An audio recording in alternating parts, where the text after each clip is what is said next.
अभी न्यूज के लाइव प्रसारण का हुआ असर, यमुना सफाई शुरू। एडवोकेट गोपाल चतुर्वेदी द्वारा नगर आयुक्त को भेजे गए वीडियो को फर्जी बताए जाने के बाद अभी न्यूज द्वारा लाइव प्रसारण के माध्यम से दिखाई गई खबर के बाद आखिर अधिकारियों की कुंभकर्णीय नींद भी टूटी और आगामी यमुना जन्मोत्सव को लेकर यमुना सफाई को भी श्री माथुर चतुर्वेद परिषद द्वारा जिलाधिकारी को दिए गए ज्ञापन के बाद देर शाम यमुना के घाटों पर सफाई शुरू हो गई, जिसमें अपर नगर आयुक्त अनिल कुमार तथा स्थानीय पार्षद संतोष पाठक ने स्वयं अपने सामने ही जेसीबी मशीन द्वारा घाटों की सीढ़ियों पर वर्षों से जमी सिल्ट को घाटों से दूर यमुना में ही डलवाया। यमुना में वापस सिल्ट डाले जाने के सवाल पर पार्षद संतोष पाठक ने बताया कि कुछ राजनीति से प्रेरित लोग यमुना से निकली सिल्ट उठाए जाने पर भी मिट्टी बेचने का आरोप लगाते हैं और अभी यमुना जन्मोत्सव का समय भी करीब है। वहीं इस संबंध में अपर नगर आयुक्त अनिल कुमार ने बताया कि वर्तमान में सभी घाटों की सीढ़ियों से सिल्ट को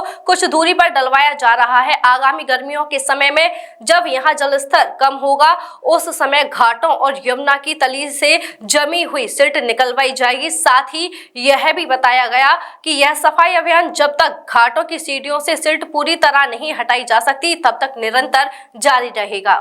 यहाँ हमारे अनिल सर मौजूद हैं, इनका बहुत सहयोग रहता है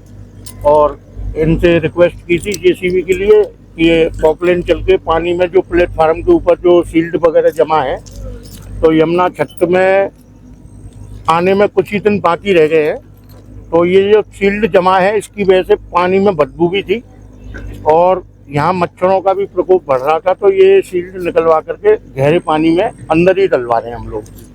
तो इस व्यवस्था से क्या है, प्लेटफार्म जब साफ हो जाएगा तो ऊपर से जो कीचड़ वगैरह है जहाँ पैर वैर स्लिप होते हैं वहाँ श्रद्धालु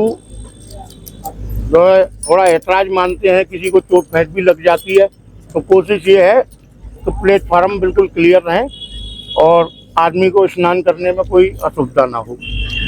व्यवस्था हालांकि जमुना छठ में कुछ भी तेज रहेगी जैसा आपने अभी बताया भी है, ऐसे में श्रद्धालुओं को नए कलियों में क्या व्यवस्था सुगमता से नजर आएगी? तो कोशिश तो हम यही करेंगे कि हमारे क्षेत्र में आने वाला कोई भी यात्री किसी के मन में कोई पीड़ा ना हो, और जब केंद्र सरकार भी इतनी जो है यमुना के लिए बात कर रही है तो हम नगर निगम की तरफ से भी थोड़ी बहुत जो हमको जिम्मेदारी मिली है उसको निभा लेते हैं। वगैरह बालू वगैरह निकलवाते हैं ना, तो वही लोग ऐतराज करते हैं कि हम बालू खनन करा रहे हैं या कोई गलत काम करा रहे हैं, तो हम यही कृपा और मेहरबानी चाहते हैं पब्लिक की। अच्छा काम हो रहा है तो उसको यथावत होने दें। जो यमुना की सील्ड है हम यमुना में ही गहरे पानी में डलवा रहे हैं, इन्हीं के हाथ में पूरा अंडर में आता है ये सब काम। तो हम जब जब सहयोग की जरूरत होती है तो इन्हीं से रिक्वेस्ट करते हैं और हमारी जो मांग होती है उनके ऊपर कार्य भी नगर निगम की ओर से गोपाल है, छोटे भाई, ये सब लोग एक्टिव रहेंगे तो यमुना जी के लिए जो भी कार्य करने आना चाहता है तो हम तो सबका सहयोग चाहते हैं, सब लोग हमारा सहयोग करें, यमुना जी की स्थिति सुधरे, हम तो यही चाहते हैं। यमुना के घाटों की सफाई हम लोग हर वर्ष कराते हैं और अब की बार यमुना छठ का जो प्रोग्राम 3 अप्रैल को मनाया जाएगा उसी को मद्देनजर रखते हुए लोगों की मांग पर कुछ दिन पहले ही हम लोग सफाई प्रारंभ कर दी है और जो निरंतर तब तक जारी रहेगी जब तक घाट पूरे साफ नहीं हो जाते।